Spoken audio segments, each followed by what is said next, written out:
Saya pernah mengadakan pelatihan teman-teman sekalian di masjid yang besar. Masya Allah, mungkin seperti ini, malah lebih besar. Lantai 2 juga seperti ini dan penuh. Di lantai 2 ada banyak ibu-ibu akhwatnya. Saya bicara masalah kematian selama 2 jam, materi lengkap. Kemudian setelah itu sebelumnya saya bilang sama panitia tolong supaya lebih hidup suasananya, siapkan kebutuhan jenazah. Meja, kain kafan, sama menyan-menyannya semua. Kemudian di sebelah masjid buatin liang lahat. Baik Ustaz, dibuatlah. Selesai saya ceramah 2 jam, saya bilang, Bapak Ibu sekalian, saya mau ajak Anda 5 menit coba menjadi jenazah. Ada yang mau? Sempat ada yang angkat tangan depan saya. Kebetulan teman kita ini, saudara kita tukang batu. Adiknya dia kembar, anak SMA, sering ikut pengajian saya gitu. Dia hadir juga. Dia bilang, saya Ustaz. Baik, silahkan. Pak, saya minta tolong satu hal ya. Kalau Bapak naik nanti di atas meja ini, dibungkus dengan kain kafan oleh panitia, tutup mata Anda dan bayangkan Anda sudah mati dan dengarkan apa yang saya ucapkan. Baik Ustaz, baik. Saya juga bilang sama panitia di atas masjid waktu itu, ibu-ibu, silakan kalau ibu mau coba, panitia tolong bantu. Saya sudah pandu waktu sebelum pengajian. Ringkasnya adalah dia naik. Subhanallah, begitu dia naik, Bapak Ibu sekalian, orang ini naik di atas meja, begitu tutup matanya dan ditempelin kain kafan di pipinya. Ini kain kafan asli kita beli. Ditempel di pipinya, langsung dia nangis.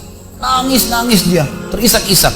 Lalu kemudian panitia taruh tangannya di dadanya, harus dibungkus gitu kan. Lalu saya bilang, Pak, coba renungin sekarang Anda sudah mati dan hiruk-pikuk di masjid ini ada orang nangis. Kebetulan adiknya dia yang kembar ini, murid saya, duduk di sebelah kiri kanannya dan membayangkan benar kakaknya meninggal. Mereka betul-betul menangis gitu. Ada jemaah-jemaah juga yang lain pada nangis. Saya bilang, hiruk-pikuk masjid ini yang sedang menangis, ada yang sedang ngobrol, ini anggap di rumah Anda pada saat Anda meninggal dunia. Dan Anda tidak bisa protes. Gak bisa bilang saya tidak mau, jangan ribut, gak bisa lagi. Enggak. Panitia pun menaruh tangan kanan di atas tangan kiri, kita gak bisa protes taruh di dada. Dibungkus dengan kain kafan pun gak bisa. Baik, Pak, bayangkan semua peluang amal saleh yang semestinya Anda bisa kerjakan, sholat malam, sedekah bakti dengan orang tua, baca Quran, sholat berjamaah, yang Anda sia-siakan dan Anda menyesal kenapa tidak kerjakan sekarang. Dan bayangkan semua peluang dosa yang Anda tidak sia-siakan, kesempatan zina berzina, kesempatan dusta-dusta, kesempatan riba-riba, semua dikerjakan, dan Anda tidak sempat taubat dan Allah akan hukum Anda sekarang. Itu Bapak Ibu sekalian, saya tidak kadang-kadang dia sampai nangis Bapak ini, terus dia nangis. Lalu saya bilang, tolong panitia datangkan geranda jenazah. Datangkan. Baik Pak, sebentar lagi kami akan angkat badan Anda di geranda ini dan kami akan bawa Anda ke liang lahat sebelah masjid. Diangkatlah dia. Saya bilang, Pak, renungin, resapi tubuh Anda kesentuh dengan geranda ini. Ditutuplah lalu dipikul. Lalu saya pandu pakai mic, saya bilang, Pak, inilah detik-detik terakhir Anda bersama kami. Terus sesalin perbuatan-perbuatan dosa Anda pernah lakukan, peluang-peluang ibadah Anda sia-siakan. Sampai tiba di luar masjid, saya turun ke liang lahat, saya buatin sendiri tanah. Kemudian saya buatin bebannya, lalu diturunkan dia.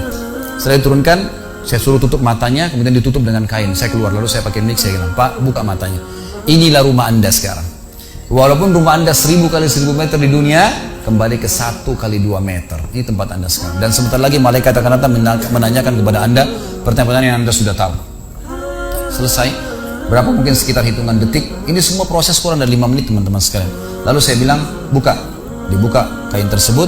Lalu saya bilang, teman panitia bantu Bapak ini keluar dia. Waktu dia keluar dari kuburan liang lahat itu teman-teman, sempoyongan. Kayak orang yang sudah pusing gitu, keluar. Kemudian saya bawa ke masjid, saya pegang tangannya masuk ke masjid, duduk. Lalu saya kasih mic, Pak, tolong ceritakan pengalamannya kepada jemaah jadi jenazah 5 menit. Itu dia pegang mic, gemetaran. Ustaz, saya tobat, saya durhaka sama orang tua, saya nggak sholat, saya begini. Ini dia lupain, ada ribuan jemaah depannya nih. Dia nangis-nangis, sebutin semua kesalahannya. Semua pada banyak ikut nangis. Dia kayak orang ketakutan betul, gitu kan? Baik, selesai. Saya panggil siapa lagi yang mau coba? 2, 3, 4 orang. Rata-rata semua begitu keadaannya. Gitu kan? Alhamdulillah mereka sadar seketika pada saat itu. Lalu kemudian saya bilang, penutupan, ada bahkan ibu-ibu yang coba di atas pingsan, ibu itu. Kita bukan nakut-nakutin, tapi memang saya praktikin. Lalu saya bilang begini, Bapak Ibu sekalian, sebagai penutup acara saya bilang pada saat itu, bahwasanya ini hanya praktek jadi jenazah. Tapi ini ya akan datang satu waktu Anda dibungkus kain kafan tidak bisa kembali lagi. Sekarang masih bisa kembali beramal soleh. Dan ini pernah diperingatkan oleh Hasan Basri rahimahullah. Beliau pernah ngantar jenazah diikuti oleh seseorang. Lalu Hasan Basri tanya, wahai fulan, kalau seandainya jenazah ini tiba-tiba hidup sekarang, apa yang dia kerjakan? Kata orang ini, tentu dia akan sholat, dia akan puasa, dia akan ngaji, dia akan kerjakan ibadah-ibadah. Kata Hasan Basri, kenapa? Dia bilang karena dia sudah mati, dia tahu nilainya ibadah itu. Kata Hasan Basri, yang kau ucapkan benar, tapi di depan matamu ini tidak bisa hidup lagi. Kamu sekarang masih hidup, kerjakan seperti dia kalau dia hidup. Jangan tunggu itu, gitu kan?